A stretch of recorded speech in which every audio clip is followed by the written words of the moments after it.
Hotep, everybody. This is Michael Imhotep, founder of the African History Network, host of the African History Network show. It is Saturday, June 1st, 2024, and we are live, and I wanted to come on for a few minutes and invite you to join me at our online school for our multi-week online history course that I teach called Ancient Kemet, the Moors, and the Maafa, Understanding the Transatlantic Slave Trade, what they didn't teach you in school.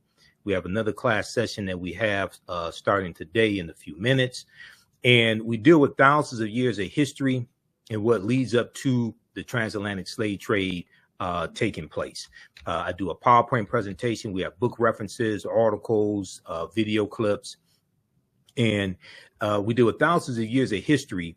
And we look at chronologically what leads to the transatlantic slave trade taking place and what's the impact of it. Okay, there are 15 different books that we reference, 200 slides, over 200 slides that I put together.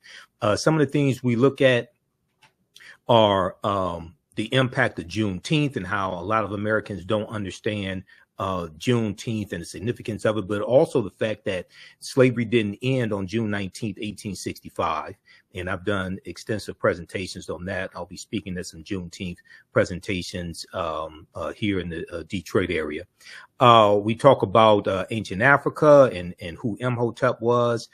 We deal with things like the 1619 Project and what the 1619 Project gets wrong about the African presence in America, because Africans were here in the land we call the United States of America, going back at least 51,700 years ago. These were the Khoisan, and we did not first come to this country conquered and shackled in chains, conquered by Europeans. That's misinformation. Yes, 1619 did happen, but before 1619, there was 1526 in the South Carolina, Georgia area, and that was an attempt by the Spanish to set up a settlement.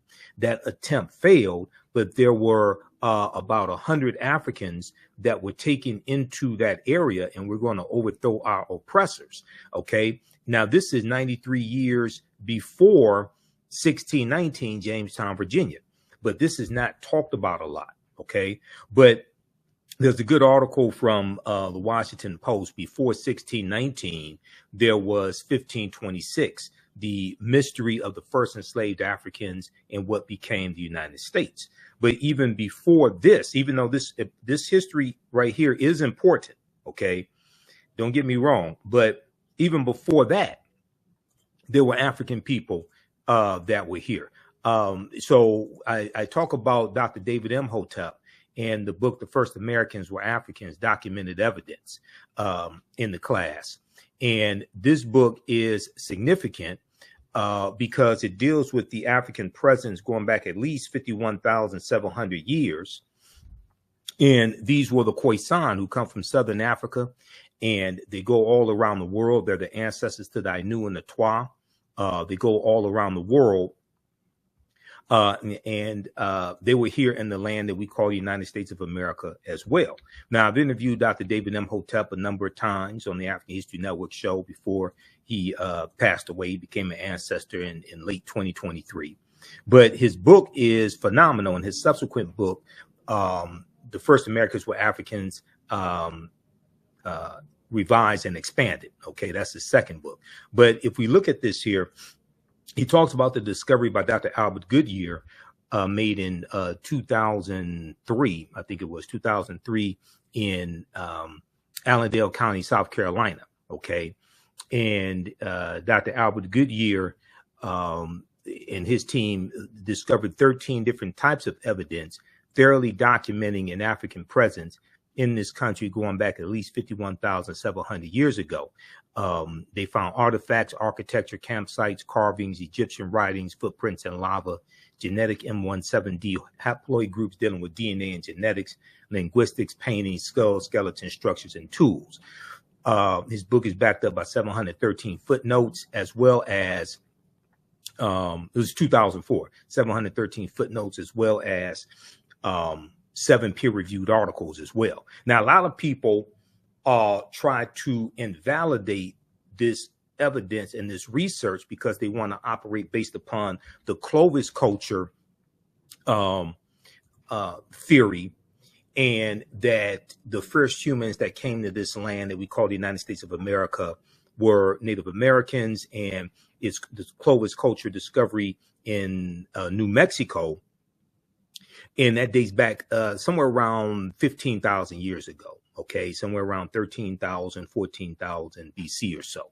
Okay, but this discovery blows that out the water, and these would have been African people. Now, when I interviewed Professor Manu and Pim, March 31st, 2024, we got into this discussion of this African presence prior to the Clovis culture. And he was talking about archaeological discoveries, and some of them I was familiar with. And I brought this one up. And we also talked about the one in Brazil that pushes the date of Homo sapiens in Brazil, in South America, back at least 100,000 years ago. Okay. So the deeper they dig, the blacker the planet gets, the more research they do, the older we get. So before we can start talking about the transatlantic slave trade, you know, to understand the existence of something, you must first understand the pre-existence of existence, right?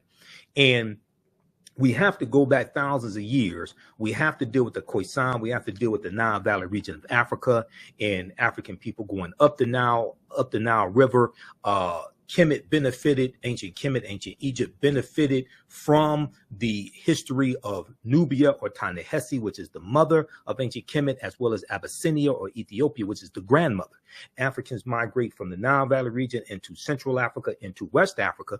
And when we look at the discovery from June 2017 coming out of Morocco, we see that Africans they found remains of Homo sapiens dating back between 300,000 to 350,000 years ago, which is at least 100,000 years prior to the earliest known remains that they had, which they found in Ethiopia about 1974, which date back 195,000 years ago.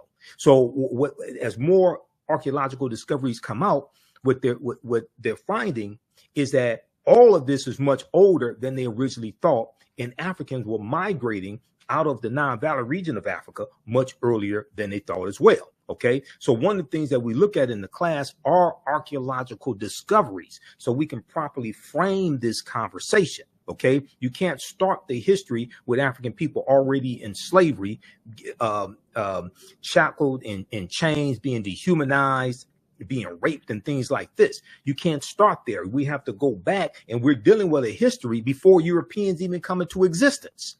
We're dealing with a history before Europeans even come into existence. Now, these are two Khoisan sisters right here. And you can, this excerpt comes from, deals with a study from Science, that was published in Science magazine, October 2012. It was a genetic study that found that the Khoisan in Southern Africa are the oldest ethnic group of modern humans, with their ancestral line originating about 100,000 years ago. Now, this is before Europeans come into existence, before Native Americans come into existence. The Khoisan, formerly called by the derogatory term Bushmen, are genetically unique, and no other currently known population had separated so early from our common modern human ancestor, according to the report.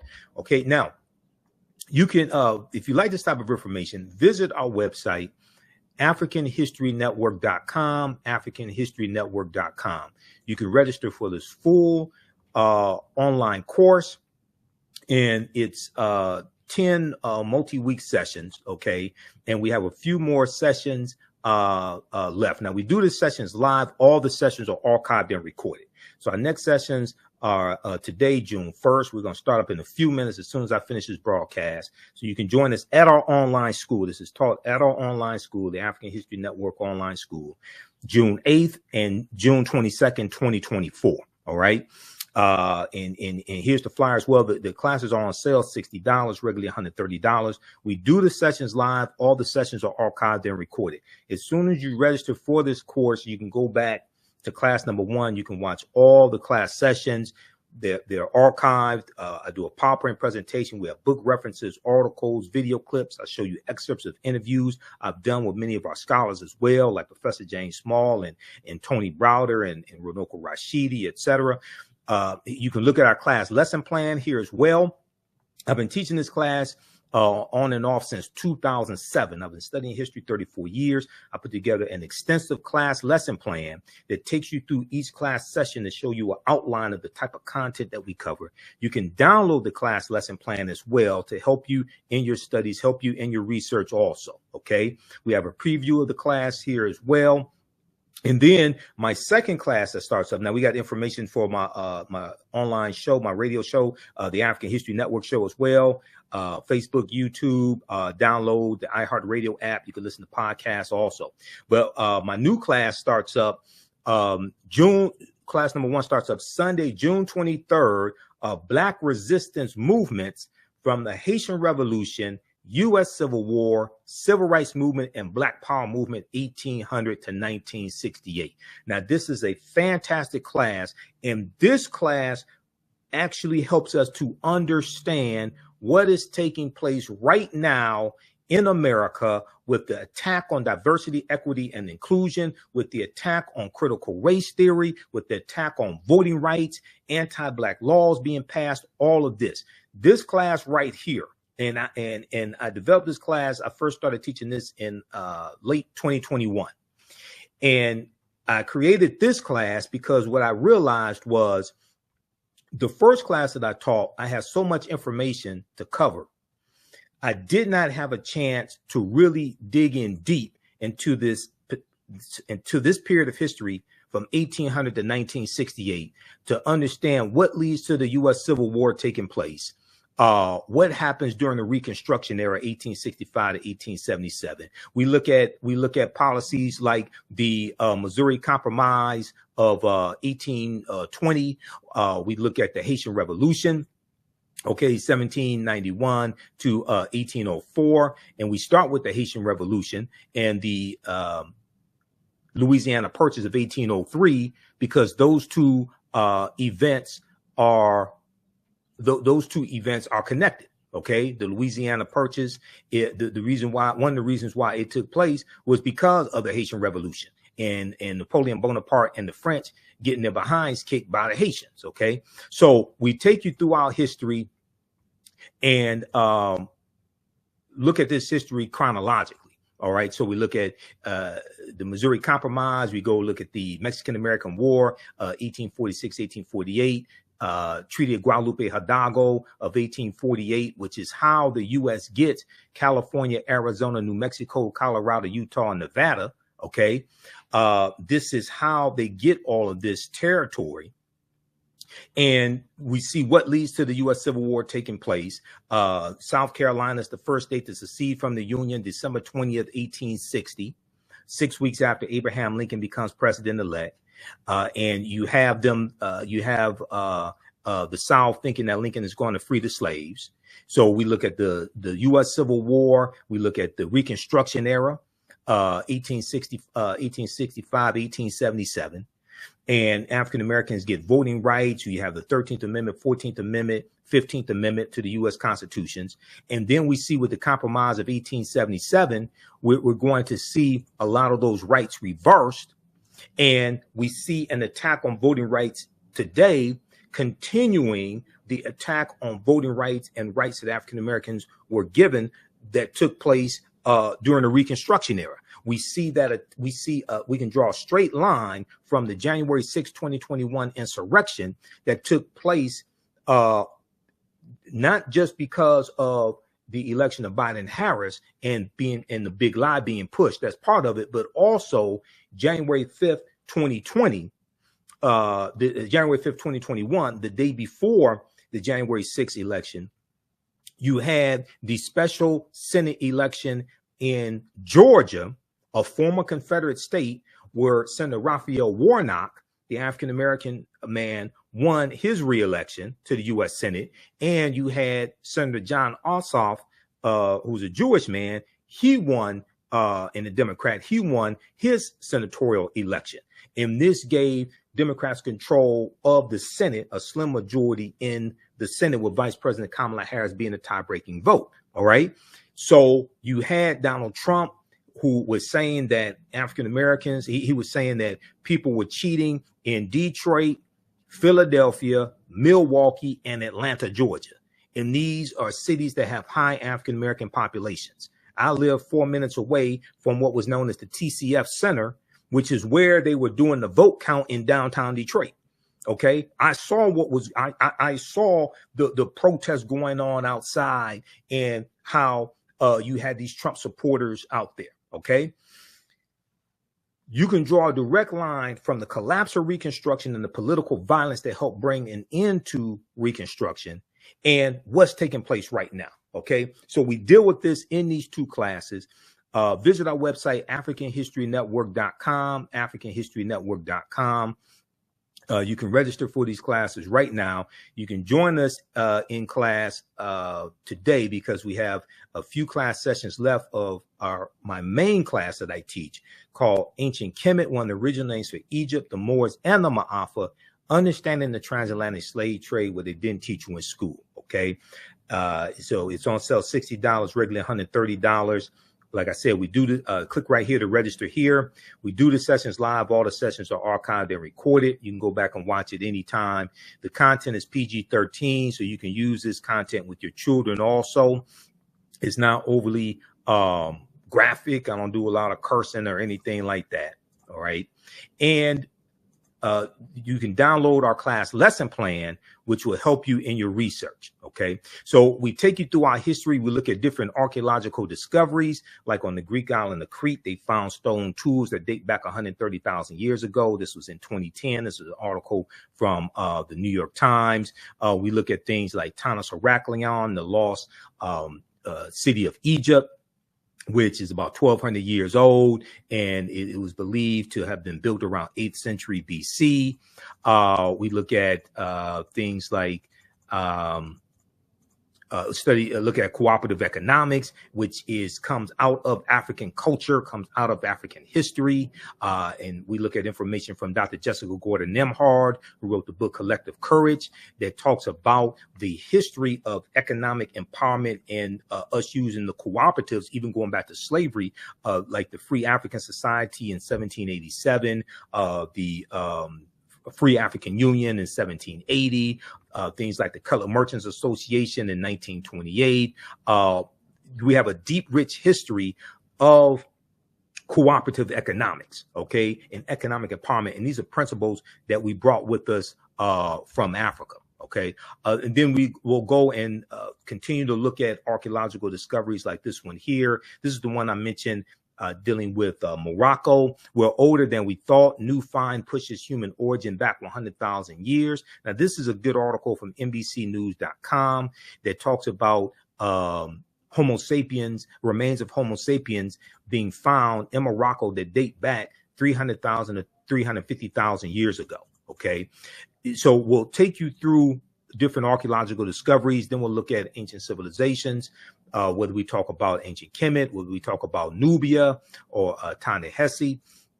We'll look at, we'll talk about the Olmec civilization as well. And Dr. David Imhotep talks about the Olmecs in the First Americans were Africans documented evidence. And he talks about the ancient Egyptian Mandinka Olmec connection. And he deals with how the Olmecs were a mixture of these three. It was an intermixing of these three that give you the Olmecs. Okay. We'll talk about the Freemasonry in Egypt of the West and how ancient Africa influences the United States. How the layout of Washington, D.C. is based upon an ancient African. Is based upon the layout of ancient Egypt. Number one, how the Washington Monument is a ancient African symbol called a Tekken, or Tekkenu for plural, which comes from the story of Asar, Aset, and Heru, who the Greeks called Osiris, Isis, and Horus. And you see there were about 1,200 Tekkenu in ancient Kemet. Today, they're less than 12. They've been taken to other parts of the world as well, some of them like London, England, New York City, and Paris, France. There's a good article from face-to-faceafrica.com called Cleopatra's Needle, how 3 ancient Egyptian obelisks ended up in New York City, London, and Paris. Okay, face-to-faceafrica.com. And this deals with Asar, Aset, and Heru, who the Greeks called Osiris, Isis, and Horus. When you look at the Black Madonna and Child, okay, the Black Madonna and Child comes from that story of the trilogy, okay, ancient Asar, Aset, and Heru. And we see our stories told over and over again over thousands of years, adapted to various people's cultures. All right. When we look at Freemasonry, we see the teachings from the ancient Egyptian mystery system or ancient Kemetic mystery system that are going to be taken into Europe by the Africans known as the Moors. And then those teachings are going to go underground after the Knights Templar are disbanded. And then they're going to resurface as the Yorkshire Rites of the Freemasons and other groups of Freemasons. And we know that 50 of the 56 signers of the Declaration of Independence were Freemasons. So, and we know George Washington was a Freemason as well. The word Mason is derived from the Latin words mass and sun. Mason means child of light and expresses the desire to pursue light, which is a metaphor for the sun, which symbolizes knowledge. The term child of light or sons and daughters of light was first used to identify students who had completed 42 years of study in the temples of ancient Kemet. Many Masonic temples were modeled after the temples of ancient Kemet, places where light or knowledge was imparted in a series of steps or degrees. Now, if you read Egypt on the Potomac by Tony Browder, pages 18 and 32, this is one of the books we use in the class. He deals with this, okay? And we show you don't have to buy any of the books if you don't want to. We show you excerpts of the books on the screen.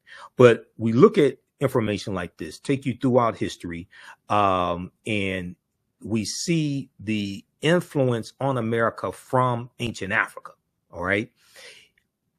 We look at things like why is Christmas celebrated on December 25th and how that's related to the winter solstice, how that's all dealing with astronomy, okay?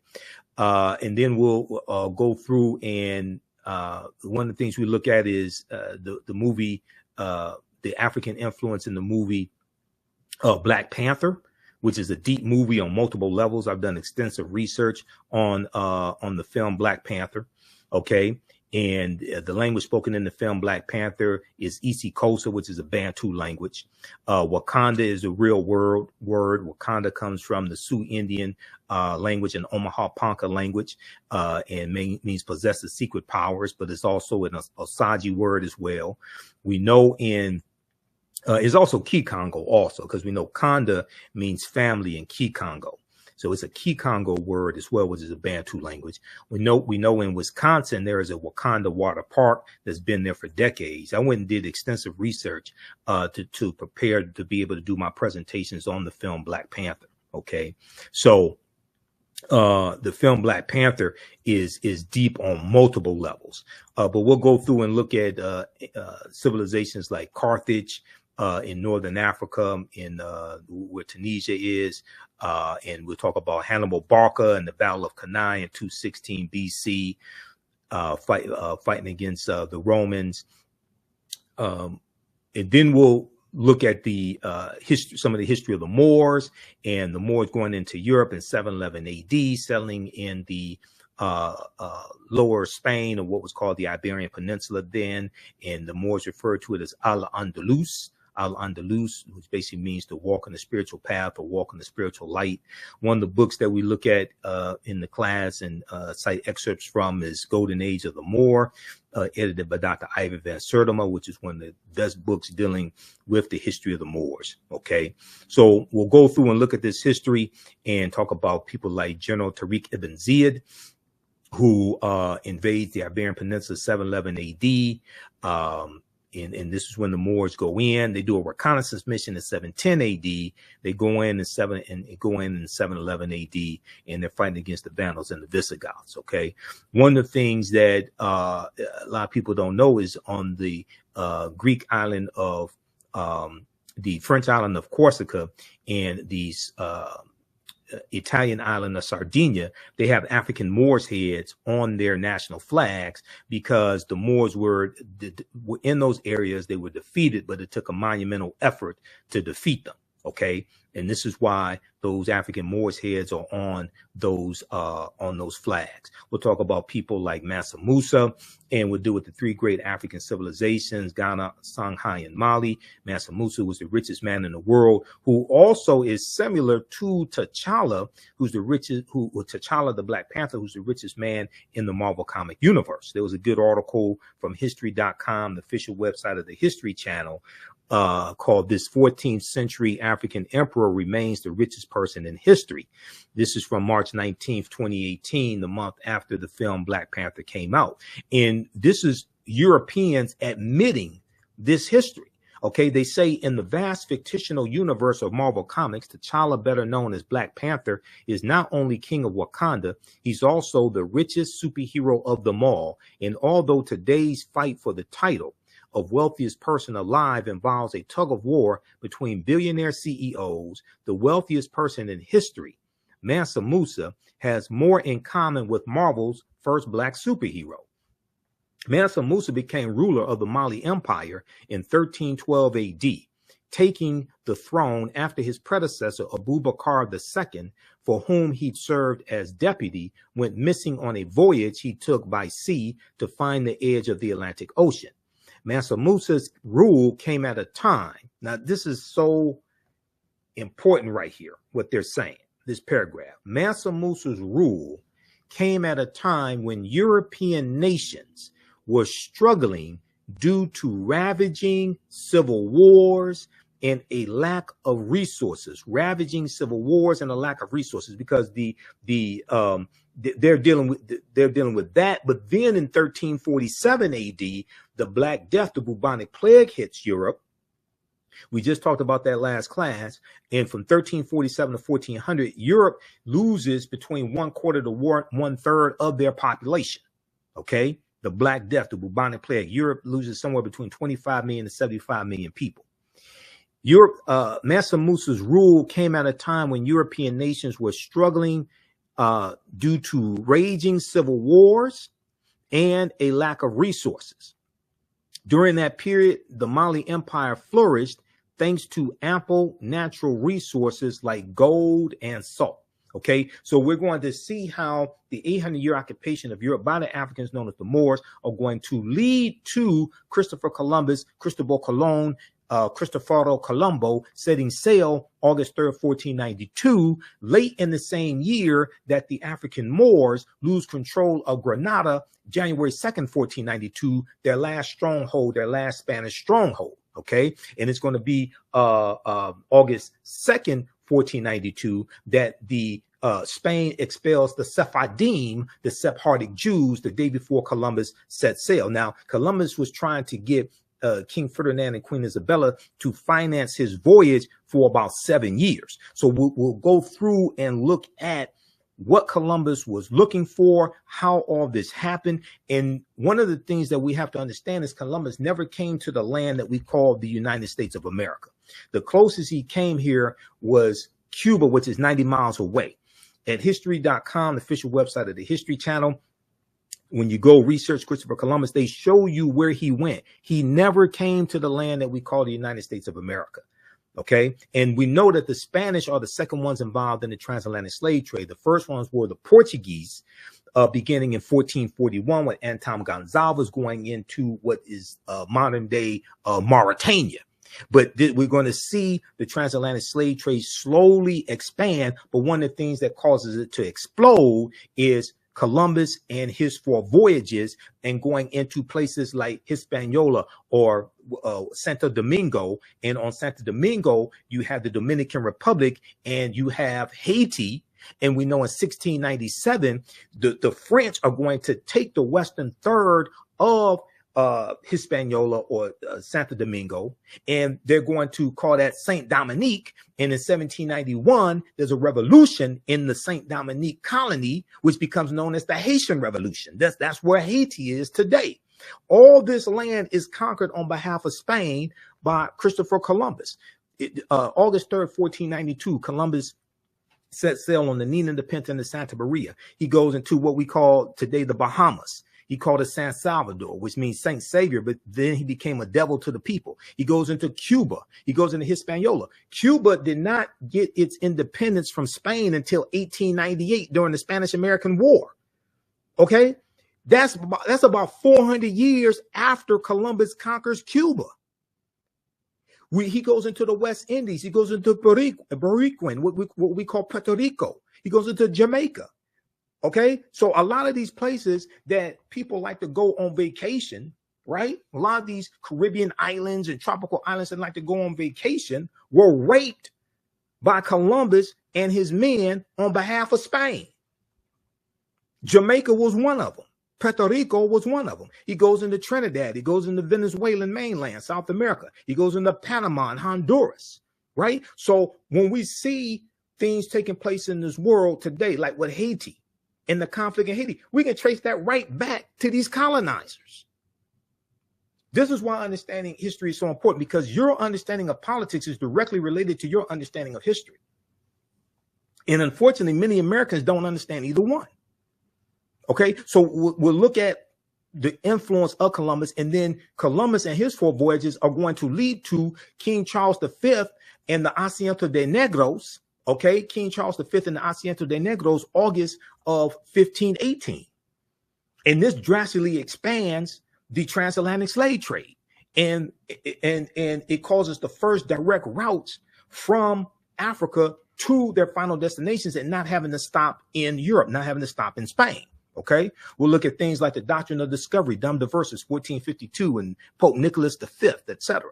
So this is a deep history. So we go through and look at this history chronologically as much as we can. Okay, so register for this class: Ancient Kemet, the Moors, and the Maafa. Understanding the transatlantic slave trade, what they didn't teach you in school. We're going to do it a lot of history you've never heard before. People like Bartolomé de las Casas.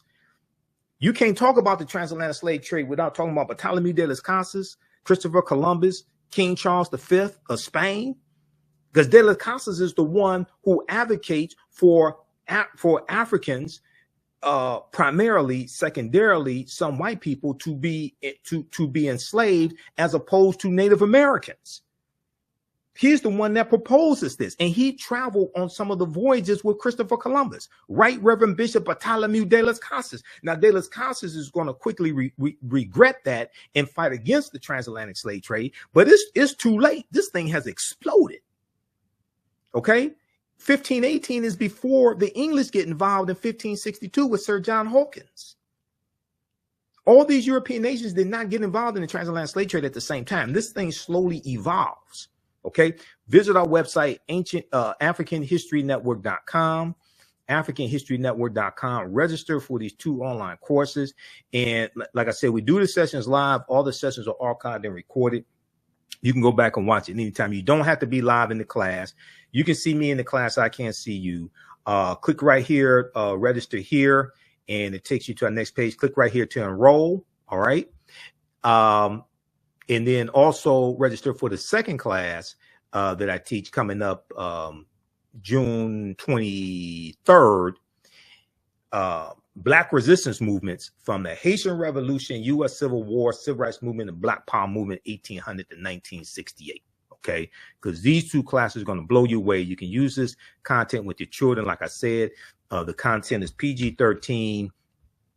I don't do a lot of cursing or anything like that. The class is very visual. Okay, and you're going to learn so much in this. And that second class that I teach, like I said, directly relates to what's taking place right now with politics. Your understanding of history, your understanding of politics is directly related to your understanding of history. So when we get into this class, and one of the things that we deal with is the party realignment between the Democrats and Republicans that began in 1928 with what's called the Lily White Movement of 1928, which was the effort of Republicans to push African Americans out of the Republican Party and ignore our needs and concerns. That began with the Republicans wanting to get Herbert Hoover elected as president in 1928. So they appealed to Southern segregationist Democrats in 5 former Confederate states.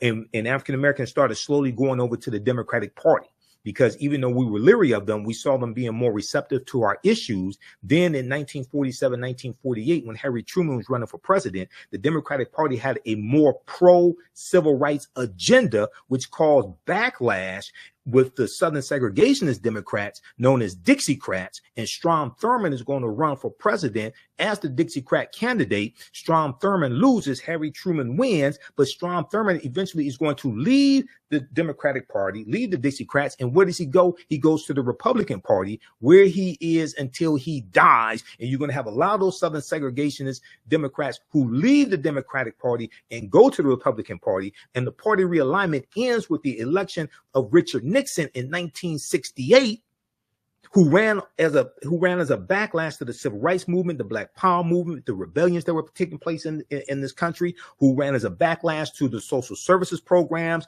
the Great Society programs from the Lyndon Baines Johnson.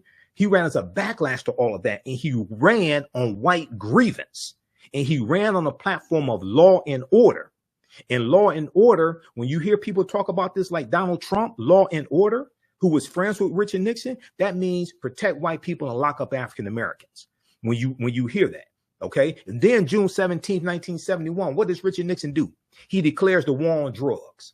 That's where the war on drugs begins. I did an extensive presentation, a 2-hour lecture dealing with the history of the war on drugs and the origins of it.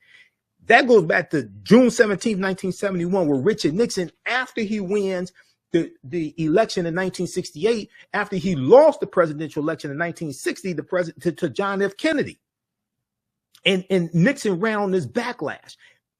Ronald Reagan, 1980, wins on a backlash against African Americans. This is a deep history. Your understanding of politics is directly related to your understanding of history. So when you see me on Roland Martin Unfiltered, and I've been on Roland's show almost every week since October 2020, almost 4 years. The reason why I can talk about politics is because I understand history. So you see me providing historical and political analysis because I understand both of them. I teach this history. All right, we got to get out of here. I have to teach this class.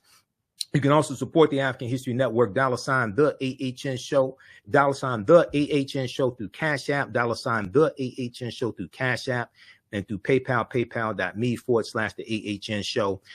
This is our official Cash App account. Now, there's some fake ones out there I'm still trying to get shut down. That's why I created this graphic, because they've been stealing money from us. And if you see some of these fake ones, please report these bastards to, please. They've been stealing money from us, okay? And it hurts us financially. There's about 5 fake African History Network Cash App accounts out there that I've identified. Ours is $, the AHN show, SHOW. When you go to it, it'll say Michael. Usually it'll show my picture there, but you click on this link right here. This takes you to a QR code. This is our Cash App account. All right. These other ones out here are fake. They've been stealing money from us. They may be white supremacists, or they may be black social media disinformation agents that hate black people also, because you got some of those fake ass people out here as well. And this is our link for PayPal also, paypal.me/the AHN show. All right. You can join me in class, register for this class at our website, AfricanHistoryNetwork.com. I got to jump off here. I got to teach this class now. Remember, right now is correct wrong behavior. It's not over till we win. Wakanda forever. And we'll talk to you next time. Peace.